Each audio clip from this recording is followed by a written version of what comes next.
வணக்கம் ஆன்மீக நண்பர்களே. மலையாள மாந்திரீக முறையில் இந்த பதிவில் நம்ம பார்க்க போகிறது என்னென்னு கேட்டால், நம்ம வாழ்க்கையில் எப்பொழுதுமே தோல்வி, என்ன காரியங்கள் செய்தாலுமே நமக்கு ஒரு குணம் கிடைக்கிறது இல்லை, வாழ்க்கையை வெறுத்து போகுது, என் வாழ்க்கை இப்படியே ஆயிருமான்னு பயந்து போகிற ஒரு கட்டங்கள் நமக்கு வரும். எல்லா மனுஷனுக்குமே தோல்வி விஜயங்கிறது வாழ்க்கையில் வந்துகிட்டே இருக்கும். அப்போ நம்ம அந்த ஒரு மாதிரி ஒரு பிரச்சனை வரும்போதும், இல்லைன்னா எல்லாம் தோல்வின்னு வரும்போதும் நம்ம சங்கடப்படாமல் நம்ம ஒரு 21 நாளையில நம்மளோட வாழ்க்கையை நம்மளால மாற்ற முடியும், அந்த கடவுளோட பூர்ணமான சக்தியால நமக்கு மாற்ற முடியுங்கிற ஒரு சிந்தனை நம்ம கொண்டு நான் சொல்ற ஒரு மந்திரத்தை அந்த 21 நாளைக்கு நீங்க ஜெபம் பண்ணுறது. 21 நாளைக்கு நீங்க 108 முறை ஒரே சமயம், கரெக்டான ஒரே சமயம், அதாவது காலையில 5 மணி டு 6 மணிக்குள்ள ஒரே சமயம் எந்திரித்து 21 நாளுக்கு 108 முறை வச்சு இந்த தாரா மந்திரம் நீங்க ஜெபம் பண்ணணும்.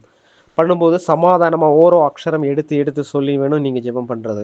அதாவது ஓம் I'm Hum Taare ஃபட் swaha.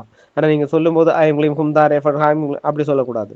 Om I'm ஹூம் தாரே ஃபட் ஸ்வாஹா. இந்த மந்திரத்தை நீங்க ஓரோ அக்ஷரமும் குறிப்பிட்ட முறையில் நீங்க கரெக்டாக உங்க மனசுல பதிஞ்சு நீங்க சொல்லுங்க. எந்த பிரச்சனையா இருந்தாலும் வழி மாறி உங்களுக்கு ஒரு நல்ல வழி அங்க தெளிஞ்சு வரும். அதில் உங்களுக்கு நஷ்டப்பட்டது, இப்போ சொத்து முதல்ல நஷ்டப்பட்டிருந்தாலும், வேலை நஷ்டப்பட்டிருந்தாலும், அப்படி என்ன வரதுனாலும் நம்ம நல்லதை திருப்பி கொண்டு வர முடியும். உண்மையான நம்பிக்கையால் நீங்கள் இந்த மந்திரம் செய்யுங்க, கண்டிப்பாக உங்களுக்கு மாற்றம் கிடைக்கும்.